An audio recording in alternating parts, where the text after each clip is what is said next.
காலையிலேயே வீடியோ போட வேண்டியது. தயவு செஞ்சு மன்னிச்சிடுங்க. போட முடியல. எல்லாத்தையும் ப்ரிப்பேர் பண்ணி வச்சிருந்தேன். அதிரி புதிரியான சம்பவங்கள் தொடர்ந்து நடந்துகிட்டு இருக்கு. பேசலான்னு பார்த்தேன். கொஞ்சம் பெர்சனல் இஷ்யூ. அதனால பேச முடியல. தயவு செஞ்சு மன்னிச்சிடுங்க. எந்த ஒரு டிலேயுமே இல்லாம பதிவுக்குள்ள போயிடலாம். ரஷ்யாவோட அதிபர் விளாடிமிர் புட்டின் அவர்களோட ரெசிடென்ஸ் மேல வந்து பார்த்தீங்கன்னா, ட்ரோன்கள் சூழ்ந்துருச்சு அப்படிங்கிறது போல. அதாவது இந்த ஸ்டேட்மெண்ட்ல வந்து பார்த்தீங்கன்னா, ரஷ்யாவோட டிஃபென்ஸ் மினிஸ்ட்ரி தரப்புல இருந்து குடுக்கக்கூடிய தகவல்கள். அதாவது லார்ஜ் ஸ்கேல் லாங் ரேஞ்ச் உக்ரைனோட ட்ரோன் வந்து பாத்தீங்கன்னா 29ஆம் தேதி டிசம்பர் ரஷ்யாக்குள்ள டார்கெட் பண்ணாங்க. அந்த டார்கெட் பண்ணக்கூடியது வந்து பாத்தீங்கன்னா நாங்க பெருமளவுல தடுத்து நிறுத்திட்டோம். மொத்தம் 91 ட்ரோன்களை லான்ச் பண்ணிக்கிறாங்க உக்ரைன். 91 ட்ரோன்கள் அப்படிங்கிறது வந்து பாத்தீங்கன்னா அதோட பிரேக்கப் கொடுத்துருக்காங்க. 49 அப்படிங்கிறது பிரியான்ஸ்க். ஸ்மொலன்ஸ்க்ல வந்து பண்ணா 1, 41 ட்ரோன் தான் நவ்க்ரோட் ரீஜன். 41 ட்ரோன்கள் தான் வந்து பாத்தீங்கன்னா, இந்த பிரசிடென்ட் இருக்கக்கூடிய அந்த ரெசிடென்ஸ் இருக்கக்கூடிய ஏரியால தாக்குதல் நடத்துறதுக்காக வந்திருக்கு. நவ்க்ரோட் ரீஜியன் அப்படிங்கிறது தான் வந்து பாத்தீங்கன்னா, அதிபர் மாளிகை இருக்கக்கூடிய ஒரு பகுதி. இப்ப இத வந்து பாத்தீங்கன்னா, ரஷ்ய அதிபரான விளாடிமிர் புட்டின் அவர்கள், ட்ரம்ப் அவர்கள் இவங்க 2 பேரும் பேசிக்குவாங்க இல்லையா? ட்ரம்ப் அவர்கள் கூப்பிடுறதா சொன்னாங்க இல்லையா? அப்படி கூப்பிடும்போது வந்து பாத்தீங்கன்னா, புட்டின் அவர்கள் சொல்லிக்கிறார். வீட்டு மேல அடிக்கிறதுக்கு ட்ரோன் அனுப்பியிருக்கிறாங்கப்பா. அப்படிங்கிறத வந்து பாத்தீங்கன்னா, ட்ரம்ப் அவர்கள்ட்ட புட்டின் அவர்கள் சொல்லிக்கிறார். அப்படியா? நல்ல வேளை இவனுங்களுக்கெல்லாம் நம்ம டாமாக்கு தரல. குடுத்திருந்தா என்ன ஆயிருக்கும்? ரொம்ப ஷாக் ஆயிருச்சு. என்ன சொல்றீங்க? அப்படிங்கிறது போல ட்ரம்ப் அவர்கள் வந்து பாத்தீங்கன்னா, ரொம்ப டென்ஷன் ஆயி கொஞ்சம் இதா இருக்கிறாரு. 2வது இந்த விஷயத்த வந்து பாத்தீங்கன்னா, பெஞ்சமின் நெத்தன்யாகு அவர் வந்திருக்கிறார் இல்லையா? அவர எப்படி ஜெலன்ஸ்கி அவர்கள் வரும்போது ஒரு கான்வாய், அதுக்கப்புறம் வந்து நின்னோனே நாங்க மீட்டிங்க்கு போறோம்ன்றதுக்கு முன்னாடி நின்னு பேசுவாங்க இல்லையா? அந்த டைம்ல வந்து பாத்தீங்கன்னா, ட்ரம்ப் அவர்ட்ட மீடியாக்கள் தரப்பு வந்து கேட்க, ஆமாங்க. இது போல அட்டாக் பண்ணிட்டாங்கன்னு சொன்னாங்க. பேசினோம். ஆ என்ன ஆச்சு, ஏதாச்சுங்கிறத விசாரிச்சுட்டு நான் உங்களுக்கு சொல்றேன் அப்படிங்குள்ள ட்ரம்ப் அவர்கள் சொல்லிட்டு, அப்புறம் நெத்தன்யாகு அவர்கள வரவேற்று வந்து பண்ணா மீட்டிங்க்கு கூட்டிட்டு போவார். இது போல வந்து பார்த்தீங்கன்னா, ரஷ்ய அதிபரான மாளிகை இது போல தாக்குதல் பண்ண பல நாடுகள் வந்து பண்ணா கண்டனங்கள் தெரிவிச்சிருக்காங்க. கூடவே நம்மளோட பிரைம் மினிஸ்டரான நரேந்திர மோடி அவர்களும் வந்து பார்த்தீங்கன்னா, வருத்தங்கள தெரிவிச்சிருந்தார்.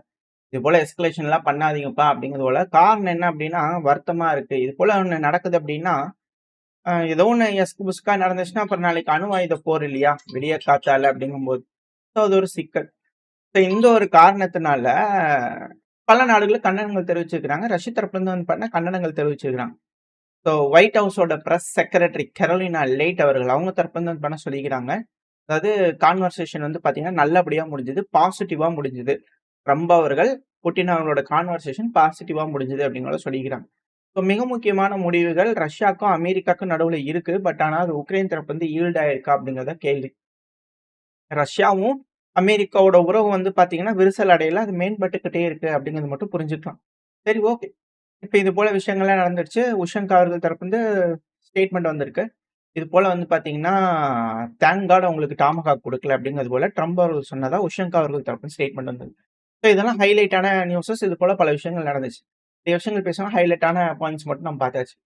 அடுத்தது ஆ நேரா வந்து ஜெலன்ஸ்கி அவர்கள் இருக்காரு பாருங்க. அத வுட்டுட்டோம் பாருங்க. ஜெலன்ஸ்கி அவர்ட்ட போய் கேட்கும்போது, "ஐயோ! அப்டிலாம் செய்யலீங்க. நாங்க செய்யல. ரஷ்யா ஃபால்ஸ் ஃபிளாக் ஆப்பரேஷன் பண்றாங்க. கவர்ன்மென்ட் பில்டிங் அடிக்க திட்டம் போட்டாங்க." அப்படிங்கிறதால ஜெலன்ஸ்கி அவர்கள் தரப்புல இருந்து யாரும் நம்புறதுக்கு ரெடியா இல்ல அப்படிங்கிறது போல பல அனலிஸ்ட்களோட கருத்துக்கள் இருக்கு. ஏன்னா, ட்ரம்ப் அவர்களே சொன்னாரு. இது போல ரஷ்யாக்குள்ளயும் ஹெவியா அட்டாக் நடக்குது. அதாவது ஜெலன்ஸ்கி அவர்கள் இருக்கும்போதே வச்சுட்டு தான் சொன்னாரு. அது என்ன காங்கோ பண்ணாங்களா? அமெரிக்கா பண்ணாங்களா? கண்டிப்பா உக்ரைன்ல இருந்து தான் வந்திருக்கும் அப்படின்னு சொன்னார் இல்லையா? இதுவும் கண்டிப்பா உக்ரைன்ல இருந்து தான் வந்திருக்கும் அப்படிங்கிறனால பலரோட கருத்துக்கள் இருக்கு. ட்ரம்ப் அவர்களும் அப்படித்தான் நம்புவார் போல தெரியுது. பாப்போம் என்ன நடக்க போகுதுன்னு சொல்லி. இப்ப அடுத்தது ட்ரம்ப் அவர்கள் பெஞ்சமின் நெத்தன்யாகு அவர்களோட மீட்டிங். இந்த மீட்டிங் வந்து பார்த்தீங்கன்னா, குளோஸ் டோர் மீட்டிங் தான். வழக்கம் போல டோர சாத்திட்டு அதுக்கு முன்னாடி எல்லாம் இப்படித்தான் உட்கார்ந்து பேச போறோம்ன்னு காமிச்சுட்டு டோர குளோஸ் பண்ணிட்டு பேசிக்கிறாங்க. இதுல மிக முக்கியமான பாயிண்ட்ஸ்னா ஈரான். அடுத்த மிக முக்கியமான பாயிண்ட்ஸ்னா ஈரான். அதுக்கு அடுத்த மிக முக்கியமான பாயிண்ட்ஸ்னா ஈரான்.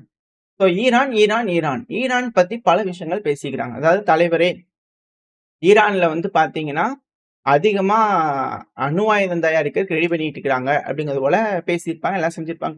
டோருக்குள்ள என்ன பேசுனாங்க அப்படிங்கிறது தெரியாது. ஆனா மீடியாக்கள் முன்னாடி வந்து ட்ரம்ப் அவர்கள் பேசும்போது தெளிவா சொல்லிக்கிறார். அதாவது ஈரான் வந்து ட்ரை பண்ணிட்டு இருக்காங்க.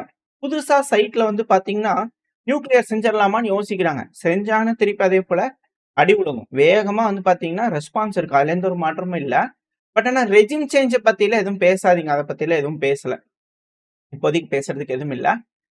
ஈரான் கிட்ட இப்போதைக்கு ஒரு எஸ்கலேஷனுக்கு அமெரிக்க தரப்பு வந்து ரெடியா இல்ல அப்படின்னு மட்டும் புரிஞ்சுக்கலாம். 2வது மிசைல் பில்டிங் கெப்பாசிட்டிஸ் அத பத்தியெல்லாம் வந்து பார்த்தீங்கன்னா, எதுவும் பெருசா ட்ரம்ப் அவர்கள் நோட்டீஸ் குடுக்கல. இந்த மாரி அதிகமா பண்றாங்க. இதெல்லாம் கம்மி பண்ணுங்க, அது பண்ணுங்க அப்படிங்கிறது போலலாம் எதுவும் வந்து அ ட்ரம்ப் அவர்கள் தரப்பு வந்து எதுவும் சொல்லல. ஸோ ஈரானுக்கு எகெயின்ஸ்டான ஒரு முடிவுல நெத்தன்யாகு அவர்களுக்கு ஏதாவது ஒரு ஈல்டு கிடைச்சதான்னு எதுவும் கிடைக்கல. ஆனா, அ ரொம்ப பாசிட்டிவான விஷயம் அப்படிங்கிறது ஸ்ட்ரைக் பண்றதுக்கு அத்தாரிட்டி குடுத்துருக்கிறார். ஆமா, இன்கேஸ் நியூக்ளியர் ரிலேட்டடா ஏதாவது ஒண்ணு செய்றாங்கன்னா அட்டாக் பண்ணுங்க அப்படிங்கிறது போல ஒரு பர்மிஷன் குடுத்ததா மட்டும் ஸ்டேட்மெண்ட்ஸ் அவங்க பேசக்கூடிய விஷயங்கள் வந்து பார்த்தீங்கன்னா வந்திருக்கு. அது மட்டும் இல்லாம, ஆ பெரிய அட்டாக்ஸ் அதிகமா அட்டாக் பண்ணுவோம். ஆ போன தடவ அட்டாக் பண்றதுக்கு முன்னாடி வந்து பார்த்தீங்கன்னா, ஈரான் வந்து டீல் போடுறதுக்கு மறுத்தாங்க. ஆனா இந்த தடவ வந்து பார்த்தீங்கன்னா, ஈரான் டீல் போடுறதுக்கு ரெடியா இருக்கிறாங்க. போன தடவையே டீலுக்கு ஒத்துருந்தாங்கன்னா, இது போல அட்டாக் நடந்திருக்காது. ஸோ சீக்கிரமா ஈரான் ஒரு டீலுக்கு வருவாங்க அப்படிங்கிறது போல ட்ரம்ப் அவர்கள் சொல்றார். ஸோ டிப்ளமேட்டிக்கல் பிரஷர் குடுத்து பண்ணணும் அப்படிங்கிறது போல வந்து பார்த்தீங்கன்னா சொல்லிக்கிறாங்க. ஸோ அட்டாக்ங்கிறது வந்து பண்ணா நியூக்ளியர் செஞ்சா மட்டும் ஈரான் மேல அட்டாக் இருக்கும் அப்படிங்கிறதுல மாற்று கருத்துல அது ட்ரம்ப் அவர்கள், நெத்தன்யாகு அவர்கள் பேசியிருக்காங்க. அடுத்த மிக முக்கியமான விஷயம் நெத்தன்யாகு அவர்களும் ட்ரம்ப் அவர்களும் பேசினது காசாவை பத்தி. இப்போ காசால வந்து பாத்தீங்கன்னா ஹமாஸ் ரீஆர்ம் ஆயிட்டு தான் இருக்கிறாங்க. அவங்க டிஸ்ஆர்ம் ஆகிறதுக்கு ஒத்துக்கல. ஸோ அப்படி ஒத்துக்கல அப்படின்னா பெயர் சொல்லப்படாத அரபுலக நாடுகள்ல இருக்கக்கூடிய நாடுகள் ஹமாஸை டிஸ்ஆர்ம் பண்றதுக்கு அவங்க களத்துல இறங்கணும் அப்படிங்கிறதோட சொன்னதா செய்திகள் வந்துகிட்டு இருக்கு. இந்த பகுதியை பொறுத்த வரைக்கும் ஈல்டு வந்து பாத்தீங்கன்னா பாசிட்டிவா இஸ்ரேலுக்கு கிடைச்சிருக்கு அப்படிங்கள வச்சுக்கலாம்.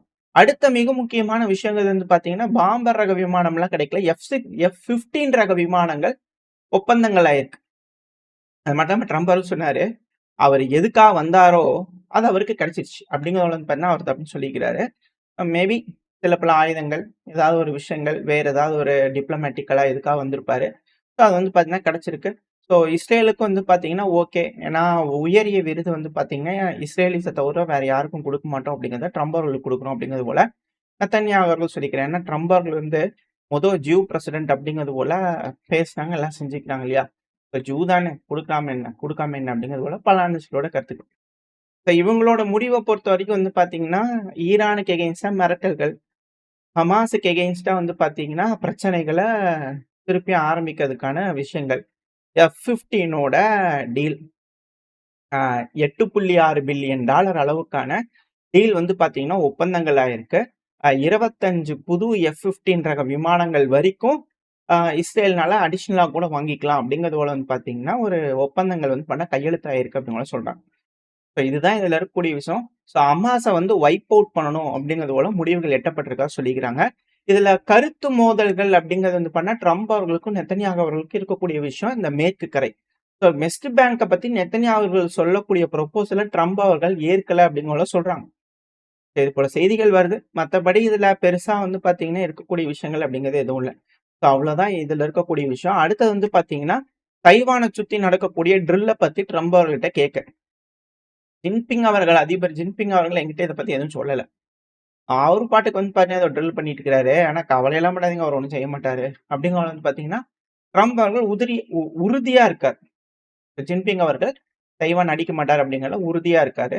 அது மட்டும் இல்லாம சீனா ஒரு வேலைய பார்த்து விட்டாங்க. நம்ம சேனல்ல கூட ரிப்போர்ட் பண்ணியிருப்போம். தைப்பே இருக்கு இல்லையா? சைனீஸ் தைப்பே, அந்த தைவானோட கேபிட்டல் தைப்பே. ஸோ அந்த பகுதியில வந்து உளவு ட்ரோன்கள் போயிருச்சு அப்படிங்கிற அது வந்து பொய்யான ட்ரோன், பொய்யான வீடியோ அப்படிங்கிறது போல செய்திகள் வந்துகிட்டு இருக்கு. அது மட்டும் இல்லாம இந்த PLA எக்ஸர்சைஸ் பண்ணிட்டு இருக்காங்க இல்லையா? பீப்பிள்ஸ் லிபரேஷன் ஆர்மி, இப்ப சைனாவோட ஆர்மி. ஸோ அவங்க சுத்தி வர வந்து பார்த்தீங்கன்னா, இந்த ட்ரில் பண்ணிட்டு இருக்கும்போது தைவான்குள்ள வந்து பாத்தீங்கன்னா, ராணுவம் ரெடியா இருக்கா அப்படிங்கிறது போல அவங்க ரெடி அலர்ட்னஸ்ல இருப்பாங்க இல்லையா? ஸோ அப்படி ரெடி ஆயி வந்துட்டு இருக்கும்போது, டேங்க் வந்து பாத்தீங்கன்னா, திடீர்னு நடுரோட்ல தீப்பிடிச்சு எரிய ஆரம்பிச்சுருச்சு. இன்ஜின் ஃபெயிலியர் அப்படிங்கிறது போல. பட் ஆனா அங்க இருக்கக்கூடிய ராணுவ வீரர்கள வந்து தீயணைப்பு செஞ்சுட்டாங்க. So technical mall function. But ஆனா யாருக்கும் எந்த ஒரு கேஷுவாலிட்டி இல்ல அப்படின்னும் சொல்றாங்க. ஒருத்தங்க ட்ரில் பண்ணிட்டு இருக்கிறாங்க. எமர்ஜென்சியான சிச்சுவேஷன். நாட்ட சுத்தி வர அணகட்டி இருக்கும்போது இது போல டேங்க்லாம் தீப்பிடிக்குதுன்னா ப்ராப்பரா மெயின்டெயின் பண்றது இல்லையா?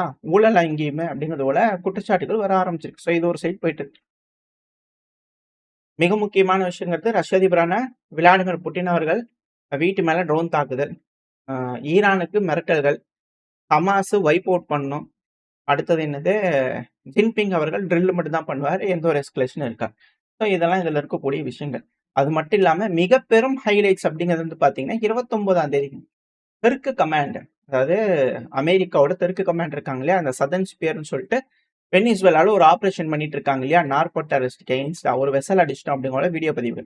இது என்னன்னா, ட்ரம்ப் அவர்கள் வந்து மீடியாக்கள் தரப்புல வந்து இந்த நெத்தன்யாஹு இருக்கும்போதே சொன்னாரு, ஆமாங்க ஒரு அட்டாக் வந்து பாத்தீங்கன்னா போர்ட்ல அட்டாக் பண்ணோம். அட்டாக் வெனிசுவேலாக்குள்ள பண்ணியிருக்கோம் நாங்க.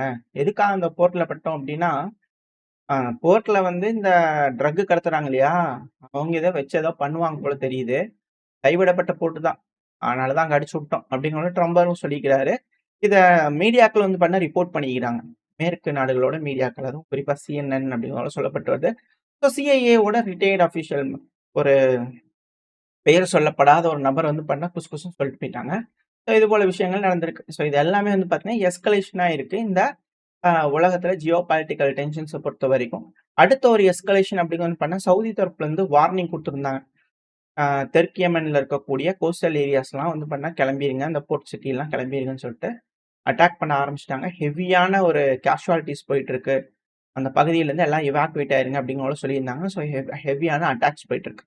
இப்போ மிடில் ஈஸ்ட்டை பொறுத்த வரைக்கும் வந்து பார்த்தீங்கன்னா, இஸ்ரேலோட டாமினேஷன் எல்லா பகுதியிலும் இருக்கக்கூடாது அப்படிங்கிறதுக்காக, அரபுலக நாடுகளே 2 அணியா பிரிஞ்சு நிக்கிறாங்களா? ஒண்ணு இஸ்ரேலுக்கு ஆதரவா இருக்கக்கூடிய அரபுலக நாடுகள், இஸ்ரேலுக்கு எதிரா இருக்கக்கூடிய அரபுலக நாடுகள்னு பிரிஞ்சிருக்காங்களா? அப்படின்ற கேள்விகள். ஸோ ஓரளவுக்கான தகவல்கள் இந்த பையில பார்த்திருப்போம். இது அப்படியே பில்டப் ஆகுது, டென்ஷன்ஸ் ரைஸ் ஆகுதுன்னா கண்டிப்பா குளோபல் கான்ஃப்ளிக்ட் தான் இந்த வருஷத்தோட முடிவு. இன்னும் ஒரு நாள் தான் இருக்கு. இந்த ஒரு நாளுக்குள்ள இந்த பிரச்சனைகள்ல என்னென்ன மாதிரியான முடிவுகள், மாற்றங்கள் என்ன வருதுங்கிறத வெயிட் பண்ணி பார்க்கலாம். அப்படி இல்லன்னா, மிகப்பெரும் அளவுல சேதங்கள் இருக்கும் அப்படிங்கிற மாற்று கருத்து இல்ல. ஓரளவுக்கான தகவல்கள் இந்த பதிவுல பார்த்திருப்போம்னு நினைக்கிறேன். இந்த பதிவு எப்படி இருந்துச்சு உங்களுக்கு பிடிச்சிருக்கா? பிடிச்சுனா லைக் பண்ணிட்டு உங்க ஃப்ரெண்ட்ஸோட ஷேர் பண்ணிக்கோங்க. அது கூடவே மறக்காம நம்ம சேனல் இன்னும் சப்ஸ்கிரைப் பண்ணலாம், மறக்காம சப்ஸ்கிரைப் பண்ணிக்கோங்க. கூடவே உங்க ஃப்ரெண்ட்ஸ் அண்ட் ஃபேமிலிக்கும் இந்த பதிவை ஷேர் பண்ணிடுங்க. உங்களோட கருத்துக்களை கமெண்ட் செக்ஷன்ல சொல்லிருங்க. அப்பதான் யூடியூப் மதிச்சு நம்ம போடக்கூடிய வீடியோக்களை 4 பேத்துக்கு ப்ரோமோட் பண்ண உங்களோட அன்பு ஆதரவு எனக்கு எப்ப இருக்குன்ற நம்பிக்கையில இந்த பையனா முடிச்சுக்கலாம். இந்த பதிவு நல்லா இருக்கும்னு நம்பிக்கையில அடுத்த போய் அவங்க சந்திக்கிறேன். வரைக்கும் ஸ்டே சேஃப். பை.